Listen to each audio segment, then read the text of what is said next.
República, don Enrique Van Rysselberghe Herrera, quien se encuentra con Valesca Marín. Ella es del Comité de Vivienda Michaihue, presidente del comité. Bienvenido, senador. Muchas gracias por aceptar la invitación a conversar con nosotros esta mañana nuevamente.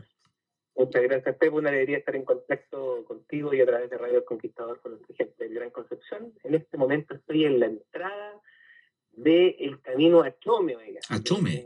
Voy a ir a Chome. Extraordinario. Ahora, con los dirigentes de allá. Qué buen viaje. Así que vamos a ver cómo está el camino, porque hemos hecho algunas gestiones con los dirigentes para ir mejorando. Falta una parte, eso sí que hay que terminar de contarla, pero en fin. A la Caleta Chome, ¿no? A la Caleta Chome. Me parece muy bien. Me parece muy bien. ¿Qué tenemos para hoy día?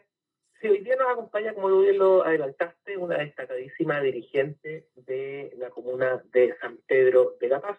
Me refiero a Valesca Marín, en su calidad de presidente del Comité de Vivienda Michaihue, comité de vivienda que está asociado a un proyecto que acaba de obtener en el mes de febrero su financiamiento, ¿ya? Que es el megaproyecto Costa Norte. ¿Cómo le va, Valesca? Bienvenido al programa, Valesca. Buenos días. Acá estamos muy felices hasta el momento, va todo bien. Una espera muy larga, pero por fin se concretó. Así que nada, pues agradecidísima y muy feliz por estar en este punto hoy en día. Pues ya llevaba muchos años esperando esto, pero bueno, lo bueno se demora. Y aquí estamos. Oye, Pepo, este es un caso que es bien interesante, porque esto fue en el segundo gobierno del presidente Piñera. Uy, sí, hemos pasado ya por... Sí, no, pero la historia de Valesca y su gente es mucho más larga y tiene una historia, digamos, social súper dura, como... ¿no? Porque en el fondo la gente que accede a casa propia es porque no tenía casa y las historias personales son durísimas, ya sea de allegado, ya sea de otro tipo de circunstancias que tuvieron que, en el fondo, experimentar para poder tener donde vivir, digamos. Larga data. Pero, exactamente, pero la solución del caso ya se abordó con unas herramientas que emergieron bajo la administración del presidente Piñera, que en paz descanse, ahí en la División de Política Habitacional, en la DPH. Había un jefe de la DPH está en Santiago, en la División de Política Habitacional. Sí. Entonces, en ese tiempo había un jefe de la DPH que se llama, porque no ha muerto, Carlos Marambio. Entonces, bajo la jefatura de la DPH de Carlos Marambio se generaron algunos instrumentos que se llaman glosas, ¿ya? Para poder permitirle a los grupos habitacionales acceder a terrenos que antes no eran asequibles, digamos, por el valor, ¿ya? El problema que había en aquel entonces, 2018, era que había muchos proyectos que no podían flotar, que no se podían financiar porque los terrenos eran muy caros, digamos, habían subido mucho de precio. Entonces se generaron dos instrumentos nuevos, que eran las famosas, en ese tiempo se llamaba glosa 11 y glosa 12, ¿ya?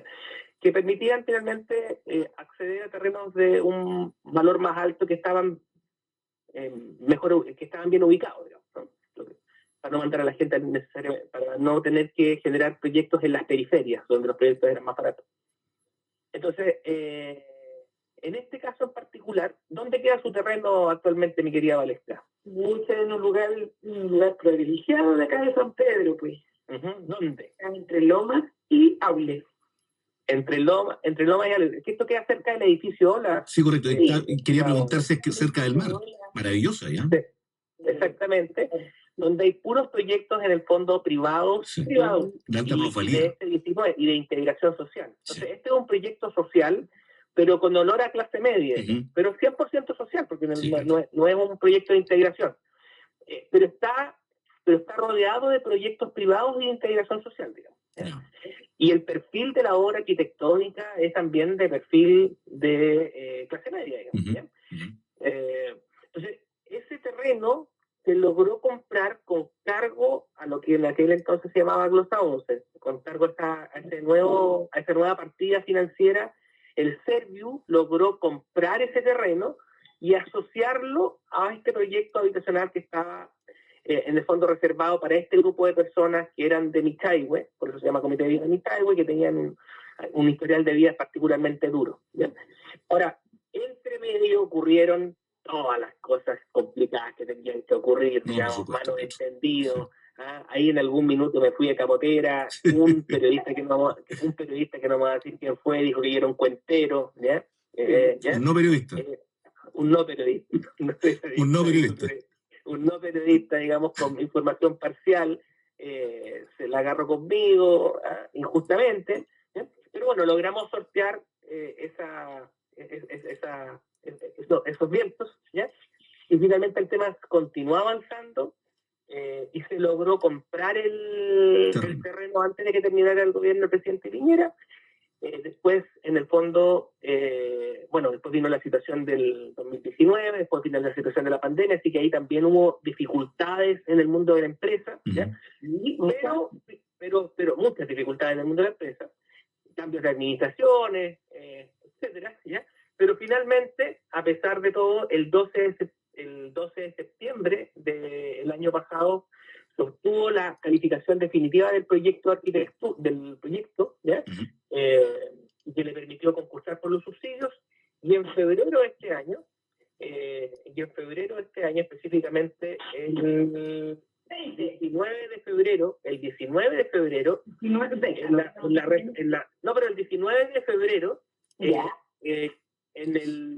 con la resolución número 272, ¿ya? En la página 3 de la resolución, ¿cierto? En el número 19 se indica, ¿cierto?, que en la región del Biobío, en la provincia de Concepción, específicamente en la comuna de San Pedro de la Paz, para el megaproyecto habitacional Costa Norte, ¿cierto?, se aprobaron los más de 12.000 millones de pesos para poder construir en los próximos meses, ¿cierto? Esperamos que esto ocurra dentro del primer semestre, el inicio de obras de este proyecto habitacional que va a darle una solución ultra digna, con olor a clase media, a 200 familias de San Pedro de la Paz que lo han vivido en términos sociales y habitacionales muy duros hasta ahora. Pero estamos muy contentos, Tepo, porque... Sí, gran proyecto. Porque claro, especialmente porque fue muy difícil. Sí, claro. Fue muy difícil. Las familias en algún minuto efectivamente pensaban que esto no prosperaba. Entre el inicio y el final hubo distintas circunstancias del país que pusieron en riesgo el proceso, pero finalmente, gracias a Dios, ya está el financiamiento asegurado, y los próximos, yo creo que dentro del primer semestre debieran partir las obras. Sí, y además que es un lugar que presenta urbanización, está con una estación del biotren. No me acuerdo cuál es la estación, pero ahí hay dos, si me ayuda Valesca, está la estación del Parque y después está la estación que Alborada parece que es, ¿no? Sí, y así sucesivamente. Está muy cerca, digamos, está muy cerca del lugar donde se va a levantar este complejo. Está todo urbanizado alrededor. Claro. De hecho, nuestro terreno es el que está peradito nomás, hasta el momento. Pero lo demás ya está todo urbanizado. Se demoró mucho, obviamente, con todos sus detalles, pero se logró, que es lo importante. Gracias a Enrique, que siempre estuvo ahí igual apoyándonos desde un inicio, junto a otras dirigentes que él nos apoyó desde el principio junto con don Enrique. Y hasta el día de hoy. En algunas fotos en algunas fotos del historial, Pepo, aparecemos en videoconferencia con mascarilla. Sí. Estuvimos revisando la historia hace un tiempo. Hace muchos años. ¿Cómo hace Enrique Andreselbergue para en los momentos difíciles contener, digamos, porque aquí, claro, los dirigentes pueden entender el tema de que se demora, pero los otros vecinos probablemente no. Entonces, quiero preguntarte, Enrique, ¿cómo lo haces tú como para poder contener, digamos, a los integrantes en este caso, del Comité de Vivienda Michaihue, junto con la directiva que encabeza Valesca? Bueno, porque primero yo tengo en general un historial de credibilidad. No puedo cometer errores, pero no soy... Sí, absolutamente. Entonces, en general, cuando digo algo, sí, es verdad. Sí. Yo doy fe en eso, A ver, entonces, si de repente no se puede, hay que comer el sapo y chao, pero no se puede. Pero cuando se puede, se puede. Y en este caso, efectivamente, logramos, o sea, cuando se generó el momento más álgido, ¿ya? Vi la cara. En el fondo no me escondí, sino que tuve efectivamente una reunión digamos, con la directiva. Y le pedí los apoyos respectivos, digamos, en una de esas videoconferencias nos acompañó específicamente también Carlos Marambio, ¿ya? Que tuvo la gentileza de reforzar que efectivamente era cierto lo que estábamos, digamos, activando. Bueno, y después después vinieron los resultados que finalmente mataron el mito, ¿ah? Porque en el fondo ese resultado final, que es el próximo inicio de obras, tiene otros resultados previos, ¿ya? Y el resultado que terminó por matar el ruido fue cuando efectivamente se adquirió el terreno, con cargo a este instrumento que hoy día dispone el Ministerio de Vivienda, pero que antes del 2018 no existía, ¿no? Un poco ustedes lo provocaron también.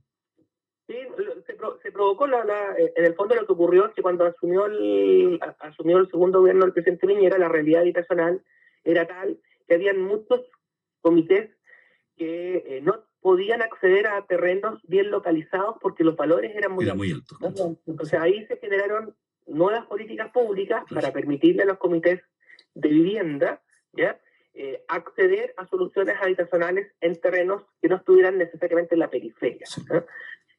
Y ahí que hoy día tenemos un montón de proyectos, no solamente en la comuna de San Pedro, también en la comuna de Chihuayante, en la comuna de Concepción y en otras comunas de la región y del país que acceden a ese tipo de terrenos bien localizados, pero con un valor relativamente alto gracias a estos nuevos instrumentos que emergieron bajo Piñera 2. ¿Cuánto tiempo hay que esperar? ¿Cuánto tiempo más hay que esperar para que los vecinos tengan esta solución, Enrique? Sí, las obras nosotros facilitamos una conversación técnica entre el alcalde de San Pedro de la Paz, Juan Pablo Spörek, y su equipo de la Dirección de Obras Municipales, para que se pudieran en el fondo conseguir dentro de la normativa vigente las colaboraciones de la DOM para facilitar los últimos trámites previos al inicio de obras. Según lo que me indicó la entidad patrocinante, el inicio de obras debiera ser, si no es en abril, en mayo, no quiero en el fondo ser ligero en el uso de las proyecciones, pero me dijeron que en el cortísimo plazo debiésemos estar en condiciones de poner la primera piedra. Y después las obras irán a demorar, no sé, son 200 unidades, son 200 departamentos, así que irán a demorar un año y tanto, 2 años en terminarse, ¿no? ¿Contenta, Valesca, me imagino? Sí, pues como les comentaba, le vuelvo a decir, muy contenta, porque yo soy en este caso la que me he llevado mucho más los ratos, porque la familia no entiende las cosas que van pasando, pero el fin es que cuenta. Difícil, hasta el día de hoy ha costado harto, pues la familia tienen diversas complejidades como familia y bueno, nada, pues agradecida y feliz. Pues. Oye, Pepo, eso solamente para cerrar, en uno de los instrumentos asociados al caso, que es el certificado de calificación, con lo que se habilita al comité a concursar, en las páginas finales aparecen los nombres de los 200 beneficiarios, porque cuando uno habla de 200 familias es como el número grueso. Sí. Y es distinto cuando uno ve, por ejemplo, ya la número 1 es la señora Adriana Cuevas, después viene Águeda Figueroa, Alejandra Pérez, Alejandra Melita, Alejandrina Bravo, Alexandra Morales, y así están las 200 personas con nombre, apellido y rol, digamos, Así que eso humaniza un poco más ese número agregado que es el de 200 unidades, porque son 200 personas específicas que representan a 200 familias. Y en este caso en particular, el Comité de Vivienda Michaihue, cada una de ellas ha tenido una historia durísima de vida fruto de las complicaciones habitacionales que hasta ahora han sostenido, pero que gracias a Dios en un tiempito más van a ver solucionado. Fantástico, se nos fue el tiempo en tan interesante conversación de esta mañana. Yo quiero agradecer y felicitar a nuestra invitada, Valesca Marín, esta mañana del comité de Michaiwa. Así que muchas gracias por aceptar la invitación, Valesca. Que tengan un buen día, muchas gracias por la oportunidad. Y nada, agradecerle a don Enrique, que siempre ha estado ahí, nomás insisto, con el tema. Hablen con Enrique. Hablen con Enrique. Bueno, y también felicitar a Enrique Andreselberghe por la gran gestión que en cada proyecto coloca, digamos, precisamente con los vecinos. Así que, Enrique, felicitaciones también. Muchas gracias, Pepo. Ahora sigo camino a Chome, a las tierras del Shanghái. ¿Usted ha probado Sí. ¿Ha probado el Shanghái, Pepo, no? Sí, señor. ¿Sí? La sopita de Shanghái. Es como es un levante muertos. Rica en omega 3. Sí, completamente. Ya, pues, Un abrazo a la distancia. Muchas gracias, Valesca. Muchas gracias, Enrique Andreselberghe, senador de la República. 8 minutos para las 10. Pausa y volvemos.